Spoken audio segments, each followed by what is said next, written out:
So this is Ken Bell. I'm one of the associate brand managers for Sonic Unleashed. As you can see here, the first level we're going to be hitting is Mazuri. It's based off of an African environment. But one of the great things is that you're going to be able to see Sonic doing one of the signature speed mechanics that he has never been able to do in the past, which is the Sonic Drift. And as you can see here, it allows us to maintain Sonic speed without really having to lose anything to the stop and go that he used to do in the past. One of the big improvements that we're making with Sonic Unleashed is going to be the seamless transition from 2D to 3D, as you can see here. Definitely something the fans have been asking for, and it's very reminiscent of Sonic on the days of the Genesis.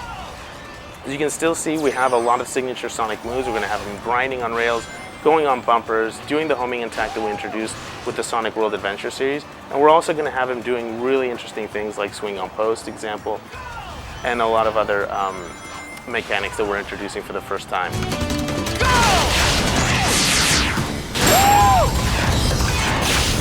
As you can see here, we're going right back into 3D, and you can see Sonic doing the quick step, which is going to be one of the new signature moves. As you can see here, the faster you do that quick step, the more you're going to be able to not only just avoid obstacles, but also collect different pieces of the puzzle. For example, you're going to be able to collect sun and moon coins, and these sun and moon coins are going to be able to go ahead and unlock different levels that would not be available otherwise. You can also use the homing attack to go ahead and sort of grab on ledges and grab on different things that you haven't been able to in the past. We're also using the quick step to run on the walls, collect different rings, and we're immediately carried on into a different location here, which is sort of the tree environment within the Africa resembling level. As you can see here, we have a lot of different and branching pathways. You can go in a ton of different directions, and there's obviously a lot of depth and 3D dimension to it, even though we are doing what we're calling a 2.5D style gameplay. As you can see here, this is one of Sonic's new enemies. Depending on exactly how you time it, you're going to be able to progress and go through different areas.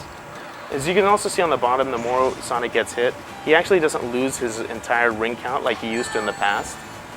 We're definitely offering something a little bit more generous for the player there.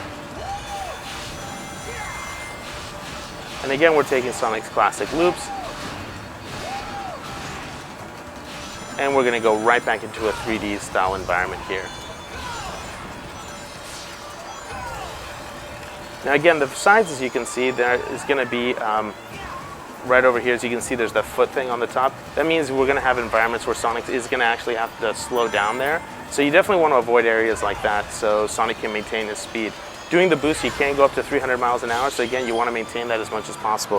What we're seeing here is one of the branching pathways. If I get that correctly, I'd be able to go onto the top. Otherwise, I would have to go onto the bottom area and do a much more of a steep climb to get through here.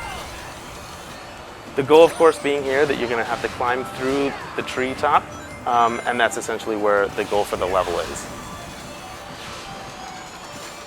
So again, the more you really boost, the more you're going to be able to access different parts, but also you're going to be able to, take shortcuts and really cut down the time that you want. Again, as you can see here, we're doing a little bit more precision platforming. Again, another area and another feature that fans everywhere have really requested.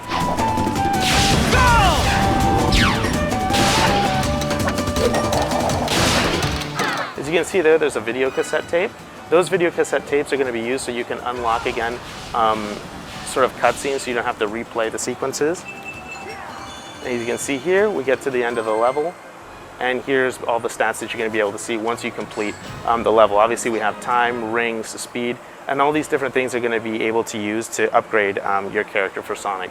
So as I progress to the next stage, you're going to be able to see how many sun medals and moon coins we collected, whether I collected the videotape. And as you can see down there, this is what the videotape unlocks, which is video, so I can go ahead and access it anytime.